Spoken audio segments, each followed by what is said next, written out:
Hello viewers, welcome to our channel. నేను చరణ్ పరిమి.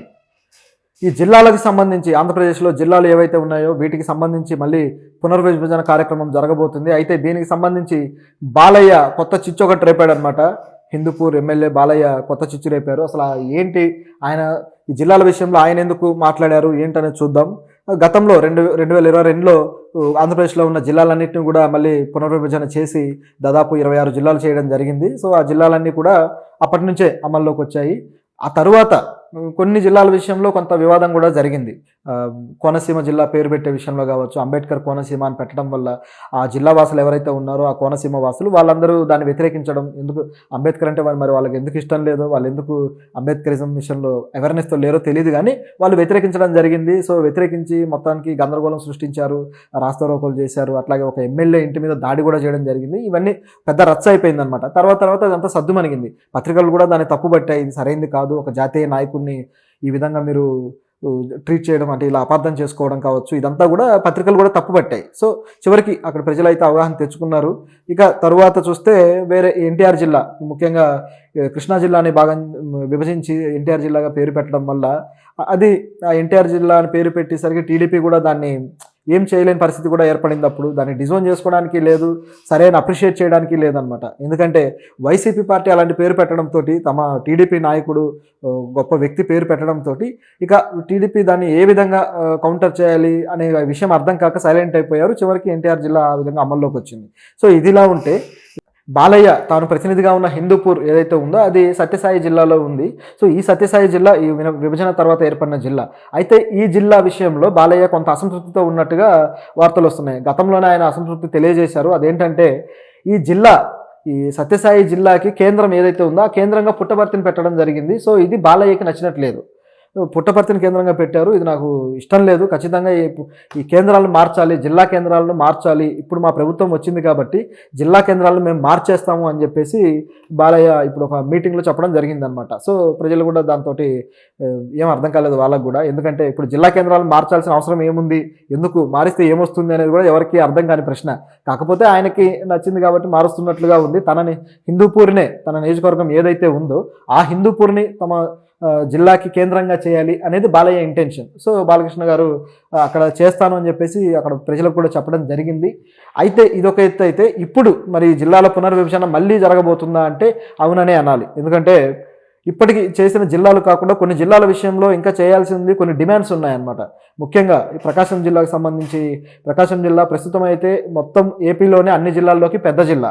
అది ఎందుకు పెద్ద జిల్లా అయిందంటే ఆ జిల్లాని మాత్రం విభజించలేదు. ఎందుకంటే మరి ఆ జిల్లాలో అన్ని ఓట్లు కూడా, అన్ని సీట్లు అప్పట్లో అయితే మొత్తం వైసీపీకి ఉన్నాయి. అలాగే కొన్ని దళిత్ కేటగిరీ ఉన్న ప్రాంతాలు ఉన్నాయి. అలాగే నల్లమల ప్రాంతం, ముఖ్యంగా పశ్చిమ ప్రకాశం కరువు జిల్లా, కరువు ప్రాంతం, అదంతా కూడా అక్కడ వాటర్ సోర్సెస్ సరిగ్గా ఉండవు. అలాగే ఒంగోలు ప్రాంతంలో కూడా కొంత ఈ ఫ్లోరిన్ ఏదైతే ఉందో దీంతో సమస్యలు ఉన్నాయి. ఇవన్నీ ఉన్నాయన్నమాట. ఇక్కడ వాటర్ సోర్సెస్ లేకపోవడం, సరైన సహజ వనరులు సరిగ్గా లేక, అభివృద్ధి లేక కరువు ప్రాంతంలాగా పేరు పడిన ప్రాంతం అనమాట ఈ పశ్చిమ ప్రకాశం కావచ్చు, మొత్తం ప్రకాశం జిల్లా కావచ్చు. ఈ జిల్లాని విభజిస్తే అభివృద్ధికి అవకాశం ఉండేది. ఎందుకంటే కరువు ఉన్న దగ్గరే కదా ప్రజలు, అధికారులు వచ్చి దాన్ని డెవలప్ చేయాల్సిన అవసరం ఉంది.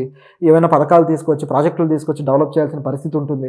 కానీ ఆ విధంగా చేయకుండా ఆ జిల్లాని అలాగే ఉంచేసి మిగతా జిల్లాలను చేసుకున్నారు. ఆల్రెడీ అభివృద్ధి చెందిన జిల్లాని విభజించడం వల్ల ఏమొస్తుంది?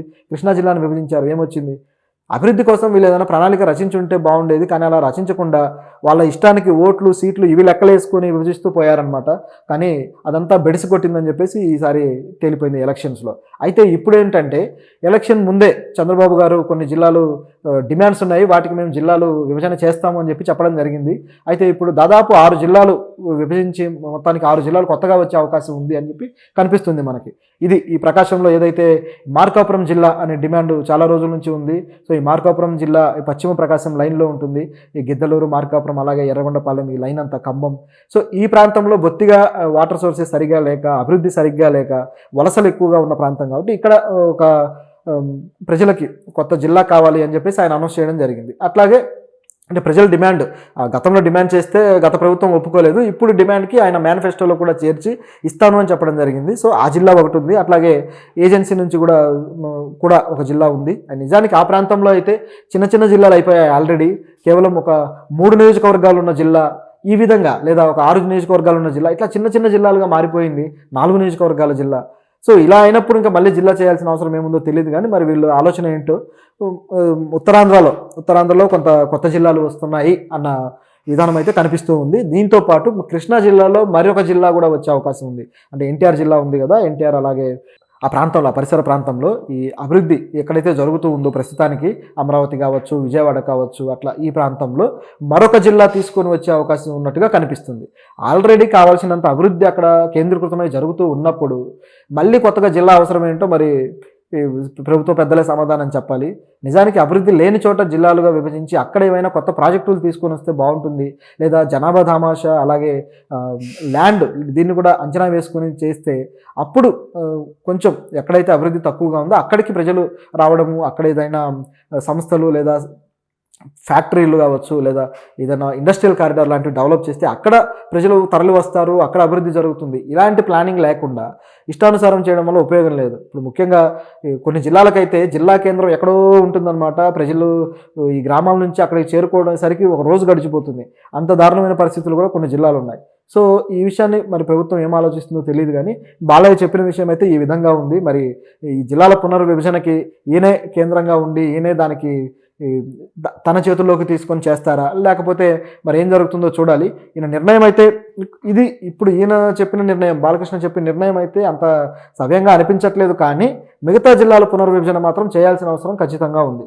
ఇట్లాగే రాయలసీమ నుంచి కూడా మరొక జిల్లా వచ్చే అవకాశం కూడా ఉంది. ఈ 6 జిల్లాల్లో, కొత్తగా వచ్చే 6 జిల్లాల్లో ఇప్పుడు అనంతపూర్లో ఆల్రెడీ ఒక ఎయిర్పోర్ట్ కోసం ప్లాన్ చేశారు. సో ఈ విధంగా అనంతపూర్ ప్రాంతంలో ఒక జిల్లా వచ్చే అవకాశం ఉన్నట్టుగా కనిపిస్తూ ఉంది. అయితే మరి ఈ ప్రభుత్వం దీని విషయంలో ఎప్పుడు నిర్ణయం తీసుకుంటుంది? ఎందుకంటే ప్రతిదీ కూడా సంస్థాగతంగా కొత్తగా ఏర్పాటు చేసుకుంటూ వస్తున్నారు.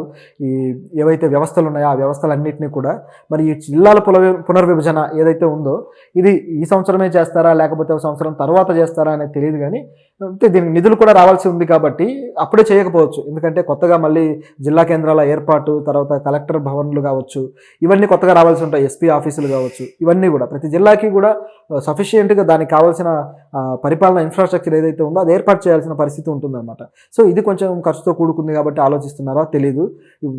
గత కొద్ది రోజుల క్రితమే ఎస్పీలు చాలామంది ట్రాన్స్ఫర్ అవ్వడాలు ఇవన్నీ చూసాం. సో మళ్ళీ వెంటనే ఈ నిర్ణయం ఏమి తీసుకోకపోవచ్చు, కానీ త్వరలో మాత్రం ఇది ఉంటుంది. ఎందుకంటే త్వరలో మీన్స్ ఒక వన్ ఇయర్లో, ఒక సంవత్సరం లోపే ఇది ఉండొచ్చు అని మనం అంచనా వేయచ్చు. అయితే ఇదొక ఎత్తు అయితే ఇప్పుడు మరి జిల్లాల పునర్విభజన మళ్ళీ జరగబోతుందా అంటే అవుననే అనాలి. ఎందుకంటే ఇప్పటికి చేసిన జిల్లాలు కాకుండా కొన్ని జిల్లాల విషయంలో ఇంకా చేయాల్సి ఉంది, కొన్ని డిమాండ్స్ ఉన్నాయన్నమాట. ముఖ్యంగా ఈ ప్రకాశం జిల్లాకు సంబంధించి, ప్రకాశం జిల్లా ప్రస్తుతం అయితే మొత్తం ఏపీలోనే అన్ని జిల్లాల్లోకి పెద్ద జిల్లా.